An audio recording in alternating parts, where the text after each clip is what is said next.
Hello, ഇന്ന് ഞാനൊരു mini വ്ളോഗുമായിട്ടാണ് വന്നിട്ടുള്ളത്. രാവിലെ മധുരം വെച്ചിട്ട് ഇലയട ഉണ്ടാക്കുന്നുണ്ട്. ശർക്കര വെച്ചിട്ടാണ്. ചിലർ പഞ്ചസാരയൊക്കെ ഇട്ടിട്ടുണ്ടാക്കും. ഞാൻ എപ്പോഴും ശർക്കര വെച്ചിട്ടേ ഉണ്ടാക്കാറുള്ളൂ. പിന്നെ ഇതാ ദോശയും സാമ്പാറും ഉണ്ട്.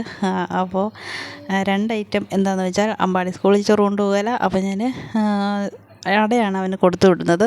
അതിന് വേണ്ടിയിട്ട് പെട്ടെന്ന് 2-3 ഇല എടുത്തിട്ടുണ്ടാക്കിയതാണ്. പിന്നെ ദോശയ്ക്ക് വൈകുന്നേരം എല്ലാം അരച്ചെല്ലാം വെച്ചിട്ടുണ്ടായിരുന്നു. അപ്പം കഷ്ണങ്ങൾ കുറച്ച് അരിഞ്ഞും വെച്ചിട്ടുണ്ടായിരുന്നു. അപ്പം ദോശയും സാമ്പാറും അങ്ങനെ റെഡിയായി. അപ്പോൾ അമ്പാടിക്ക് കഴിക്കാൻ വേണ്ടിയിട്ടെല്ലാം എടുത്തു കൊടുത്തു.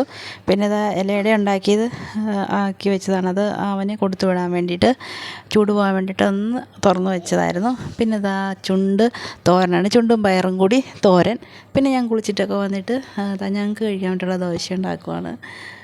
അപ്പോൾ ഇങ്ങനെ മൊരിച്ചിട്ടുണ്ടാക്കുന്നതാണ് ഇവിടെ ഞങ്ങൾക്ക് എല്ലാവർക്കും ഇഷ്ടം. അപ്പോൾ ഇതാ ദോശയും സാമ്പാറും. അപ്പോൾ ഞാനും പൊന്നും കൂടി കഴിക്കാൻ വേണ്ടിയിട്ട് പോവുകയാണ്. അപ്പോൾ ഈ മിനി വ്ളോഗ് ഇഷ്ടപ്പെട്ട ഒന്ന് ലൈക്ക് ചെയ്യണേ. എല്ലാവരുടെയും സപ്പോർട്ട് ഒന്ന് ലൈക്കിലൂടെ പിന്നെ കമൻറ്റിലൂടെയൊക്കെ ഒന്ന് തരണം. അപ്പോൾ അടുത്തൊരു വീഡിയോയിൽ കാണാം. Thank you.